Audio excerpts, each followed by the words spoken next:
Hey, everybody, it's Scott Steehn with winnersandwhiners.com coming to you once again, taking a look at the NFL win totals. We have made it all the way through the NFC. We took care of the AFC North yesterday. And, of course, today we're moving to the AFC South to take a look at some win totals there in a division that should be very, very interesting. And I am joined by two of the very best in the business over here at Winners and Winers. One of them is a relatively new gentleman. He's right now concentrating on UFC, which is one of the very few places where live sports are still going on. So he is highly in demand right now. He is Will Moorman. It is Winning Willy. Willy, how are you this morning, sir? Thanks for having me, Scott. Pleasure to be on. Good to have you, my friend. Good to have you. And I am once again joined by my partner in crime. He handled the stat salt end of the business for a while. Now getting moved over there to the big leagues, over to Winners and Winers. He's doing a great job there as always. It is Scott Reichel, all the way from Long Island, New York. Scott, how are you today, my friend? Doing pretty well. All this talk about the UFC got me a bit excited since we actually have something to look forward to on a deserted island in the middle of nowhere, and the fighters have no idea where they're actually going. But you'll get to see people punch each other in the face on pay-per-view television, so I can't really complain about that. Usually I would have to travel downtown to see that kind of action. So it's local nice bar. Yeah, local bar. Something from like the comfort of my own home. Guys, today we're going to take a look at the AFC South. The Titans kind of shocked the world last year as they turned their playoff appearance into a almost going to the Super Bowl there. So we'll talk about them in a minute, but let's get started with a team in transition, making a big splash there in the offseason. It is the Indianapolis Colts. The Colts on Bet Online has their number set at 8.5, juice to the over at -125. The Colts finished a rather, I would say disappointing, but it wasn't really disappointing considering the fact that Andrew Luck retired during training camp. They finished 7-9 last season, so Vegas is expecting a game and a half of improvement out of this squad. The big splash they made was Phillip Rivers signing a one-year deal for $25 million. Mr. Rivers threw 23 touchdown passes last year with 20 picks, 4,615 yards, and those are 4,600 very quiet yards. They made a couple other great moves. We'll talk about those. Willie, what do you think about the Colts this season? Well, am I missing something here? Because Phillip Rivers, I just don't think he's that much of an improvement. But I was also high on Jacoby Brissett at the time too. I'm kind of the same way with you. I like Jacoby Brissett. I thought he brought a good skill set to the table, and having my team in the AFC West, we got a chance to see Rivers for the last 2 years, or many seasons, 2 games every year, and I was never really a big Phillip Rivers fan. It seems like he could always throw a pick at a bad time. Scott, what are you thinking? Are you on the Phillip Rivers bandwagon here? I think both of you have pretty much been preaching to the choir. We talked about it the other day. I think Rivers, for the most part, is done. There's nothing over the last couple of seasons, but last year in particular, that made me believe that he really had much left in the tank. I agree with what Willie said. I think that if you're going to pay $25 million for a quarterback in free agency, he should probably be significantly better than the quarterback you already have. I think Brissett might arguably be equal to or even a little bit better than Rivers at this stage in his career. So I feel like they kind of just burned a lot of money getting a quarterback who might not have much left. And for that reason, I got to assume that this year will be relatively similar to last year. DraftKings also has 8.5 at -125. I like the under. I do like the coaching staff. I like the defense. They also let Desir go from the secondary at the cornerback position, who I actually thought was pretty good. But the offensive line's really good. The running backs are good. I just really don't think Phillip Rivers has much left.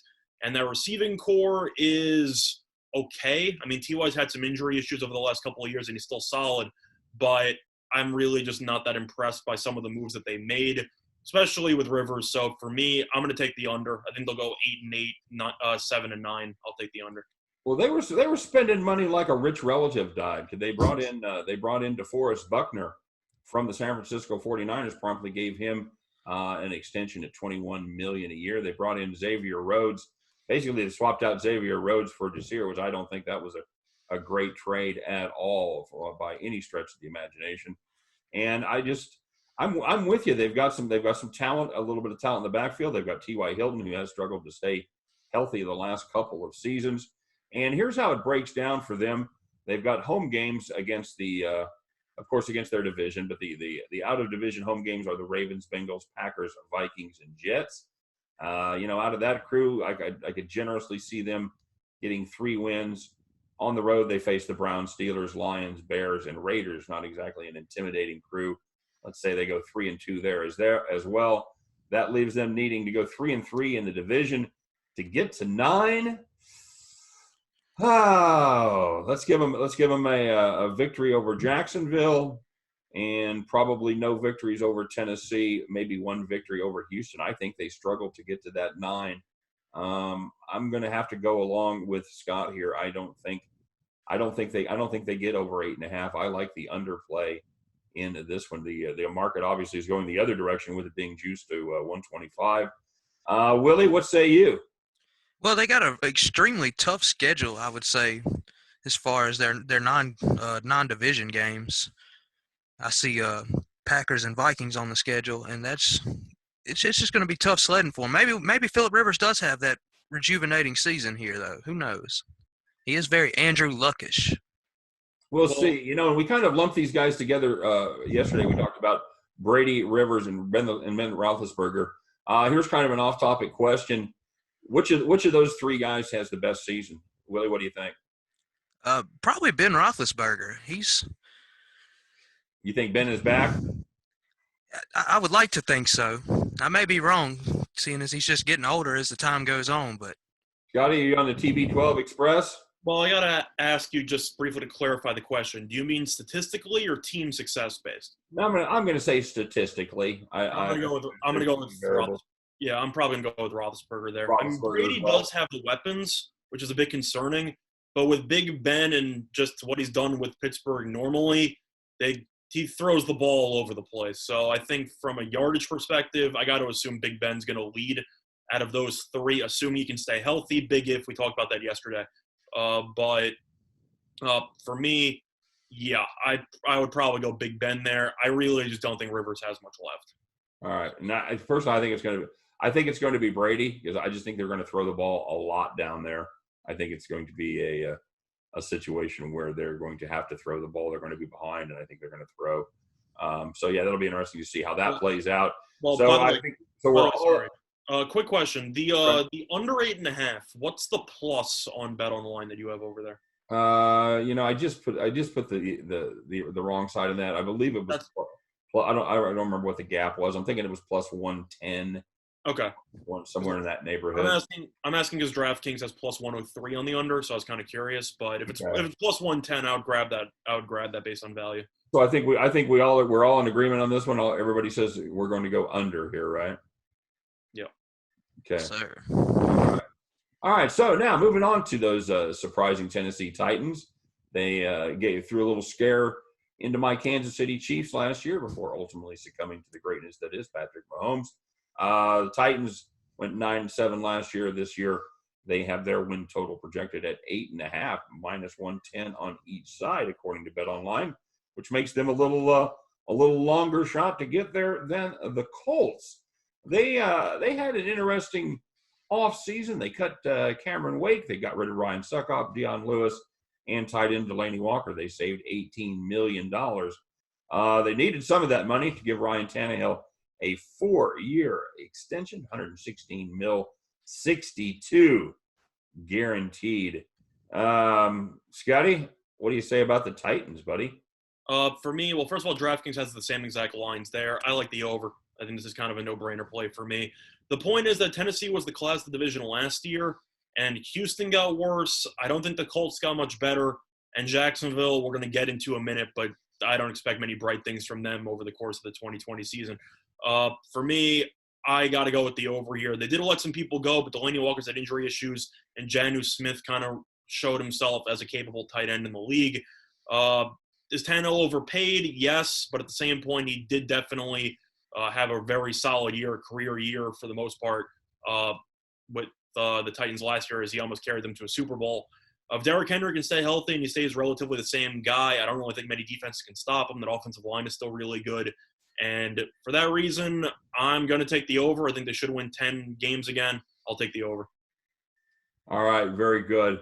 And Willie, they've got the same situation. They're playing the NFC North, and the AFC North is their non-divisional opponents.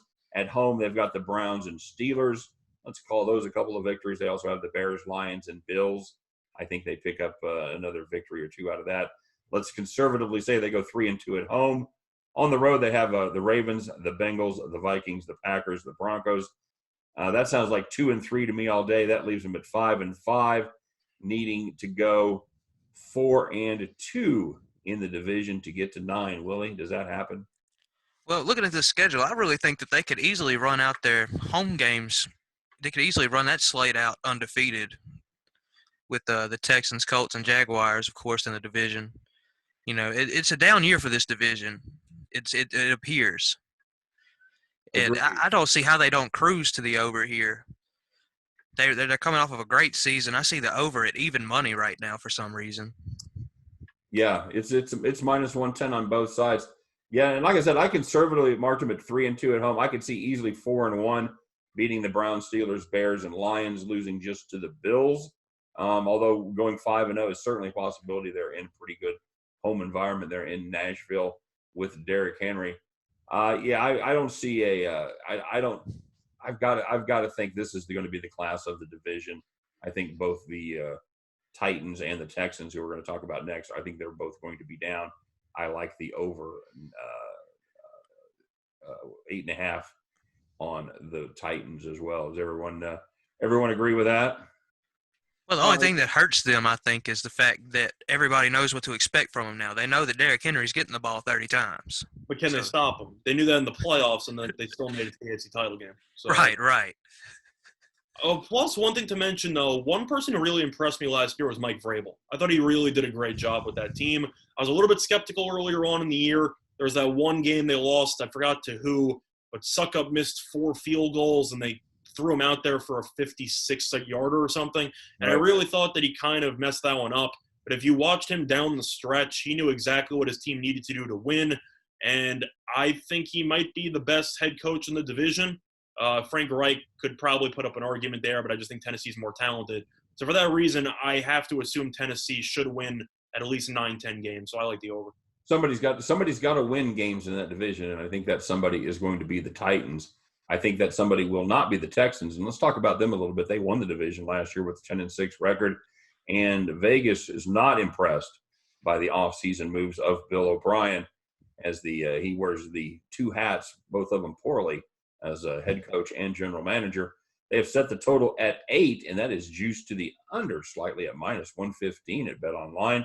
The Houston Texans, they made the big splash this year, and not in a good way, according to the experts, as they traded away DeAndre Hopkins for David Johnson. They basically got a second-round pick with David Johnson, and they swapped out fourth-round picks this season for next season. Willie, is that as bad a trade as I think it is? On paper, maybe. David Johnson's got a lot of great upside. I just think he did not have a very good offensive line he was running behind in Arizona, which definitely didn't help his case. But I think they're going to need DeAndre Hopkins this year more than anything. That guy's got sure hands. Yeah, and especially with Fuller being hurt last year, but he was off and on. Scott, what do you think of that? What do you think of that trade? I think it's a disaster based on the actual roster and what they got back. We talked about it the other day. Somehow Minnesota got a first-round back for Diggs. They couldn't even get a first-round back for a top 3 receiver in the league. Not to mention the fact, even if David Johnson does have some upside, they are inheriting a pretty awful contract for a running back for at least a year. The issue you have with the Texans, they definitely have to address a wide receiver at some point in the draft. Their top 3 receivers right now are Will Fuller, Kenny Stills, and Randall Cobb. That's a pass for me. I know Will Fuller has a lot of talent, can't stay healthy. He's been injured pretty much almost every year that he's been in the league. Definitely a lot of upside, and he had a couple of big games last season. But the offensive line, we're talking about how Willie mentioned how David Johnson didn't have the greatest offensive line in Arizona, and I agree. Houston's offensive line is definitely better than Arizona's. We got pretty banged up last year. Besides Tunzel, I don't really trust anybody else on that offensive line. Defensively, they were okay. I know J.J. Watt got injured, and he ended up coming back late in the year. Merciless has had injury issues. The defense, I think, is okay. But as a whole, I really just don't like this offense. And I know Watson is an unbelievable talent. They have no receivers. I just listed them out. I got to assume they're going to go 8-8 or 7-9. So for me, I'm going to take the under 8 there. Yeah, they brought in Randall Cobb, like you touched on, to play wide receiver. Tried to upgrade a little bit on the defensive side. They brought in defensive tackle Timmy Jernigan, who's kind of like a unicorn. You know, when he plays, he's really good. Unfortunately, he's played just 13 games over the last 2 seasons. Been very injury prone. They also brought in safety Eric Murray, former Chief. Anytime you start signing Kansas City Chiefs defensive backs, that is definitely not a good sign. So I'm with you here. I think this is going to be a down season. I think this will be finally the season that Houston fans need, as Bill O'Brien links to a possible 6-10 or 7-9 record, and waste again a season from one of the better quarterbacks in the NFL. But he can't fire himself as the head coach, so keep that in mind. Yeah, I guarantee you there's somebody around there that has the juice to fire him, and I think they find out who that is here. I don't know if they can. They literally just promoted him after he probably should have been fired from that playoff game. I know that they won against the Bills, but that choke job against Kansas City was one of the worst choke jobs I've seen, and probably the most rapid succession. They blew a 21-point lead in about 5 minutes. I don't really know how that's possible. Brutal. And instead of firing him, they decided, you know what?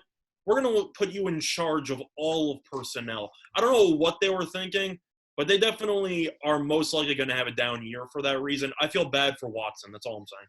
Willie, what about you? Are you you on the anti-Bill O'Brien bus as well?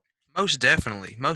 And their schedule is not going to do them any favors this year with Green Bay, Minnesota, Cincinnati, New England, and Baltimore all at home, and then going on the road to Cleveland, Chicago, Detroit, Pittsburgh, and Kansas City.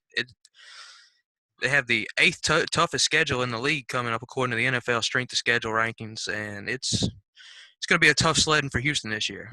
Yeah, that's the bad thing about limping to that 10-6 best of a bad division first place finish, is you get to play that first place schedule next year, and that means they get the Patriots and the Chiefs. That does not bode well when you're trying to get to a certain number of victories. I don't think they get there. I think this team has 7-9 written all over it. We shall see, but I'm not a fan of these Houston Texans at all.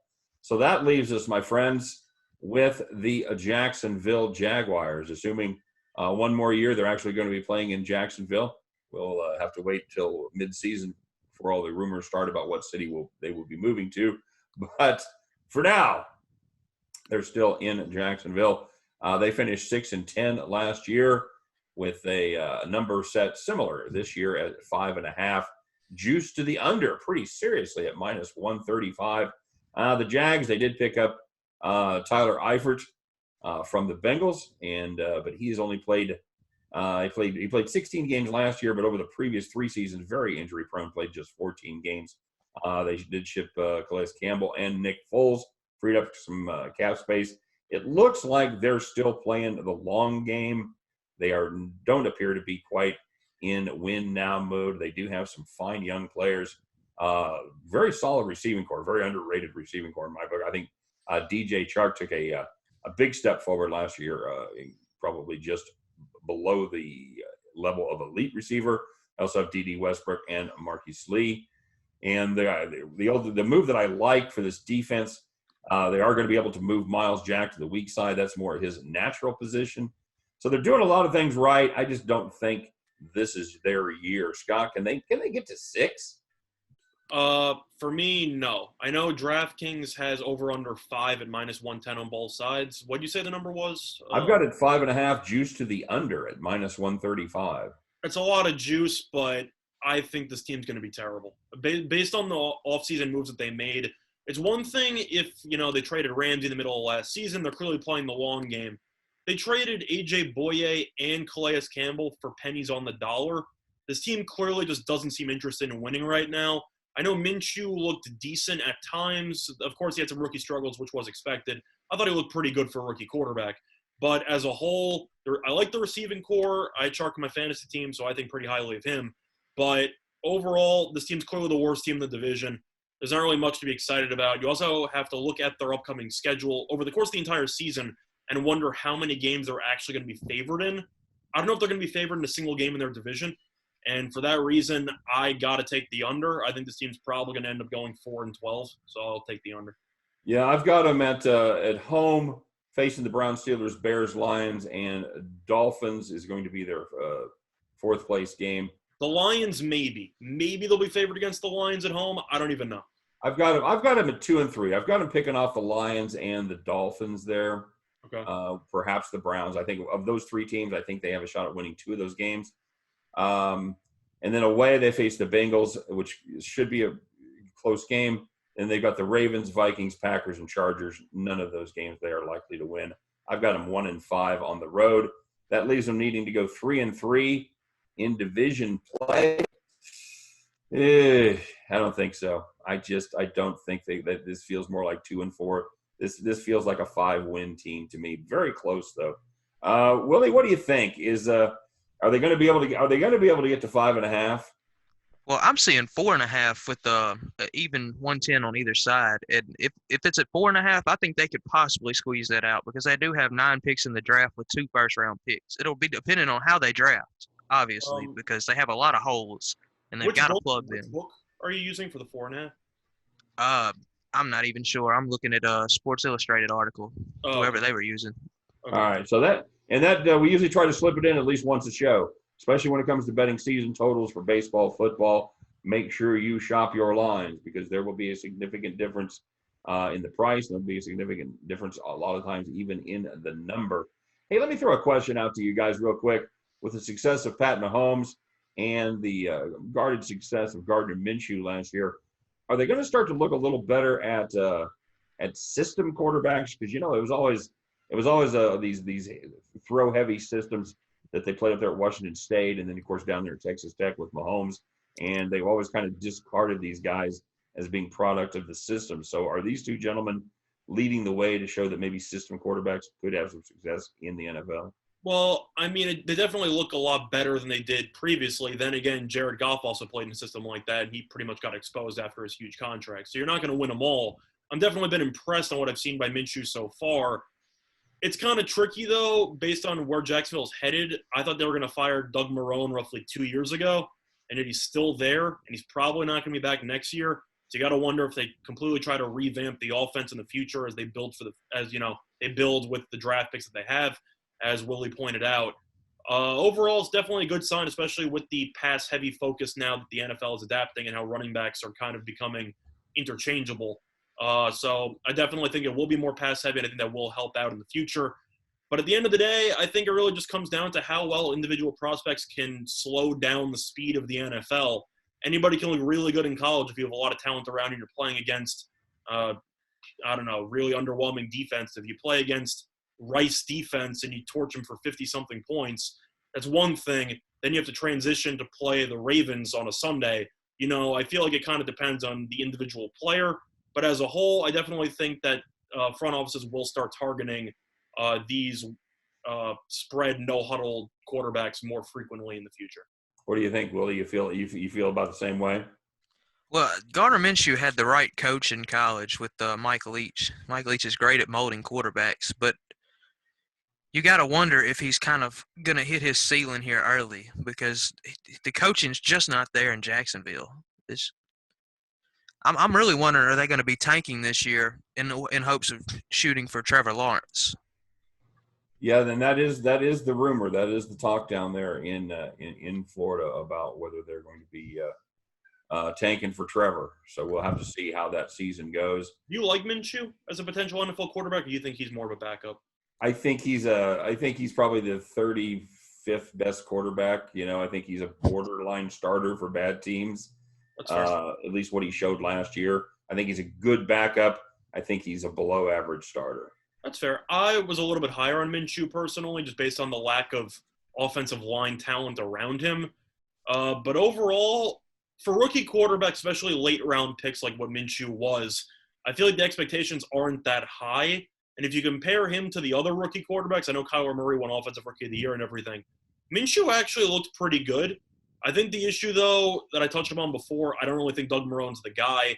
I think the next coach they bring in should be more offensive-oriented to try to help Minshew potentially develop more.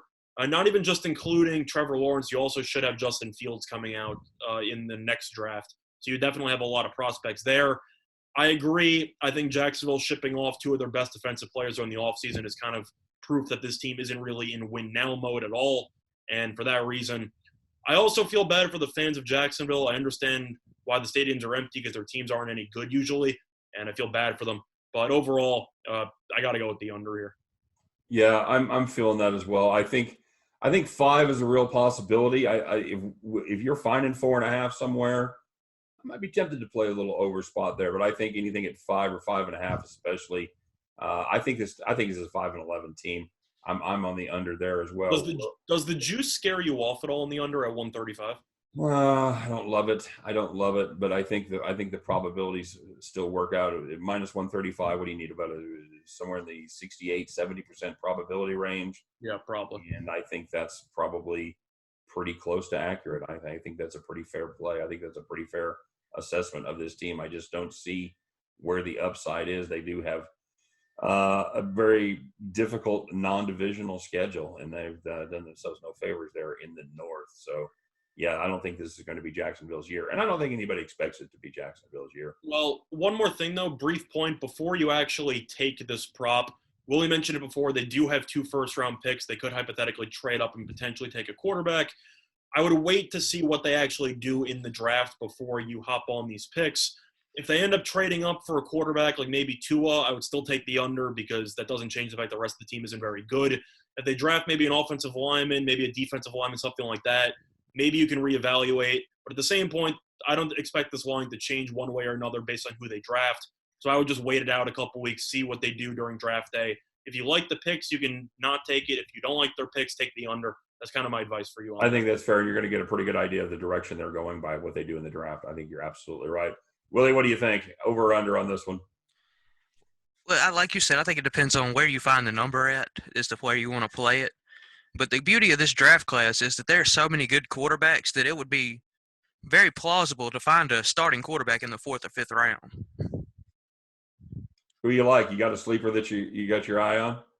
You got Mason Fine from North Texas. He's not getting a lot of attention for some reason, but he is just a solid pocket passer coming off of a great season with North Texas. I mean, anybody that can have success in North Texas should see success with any team in the NFL as well.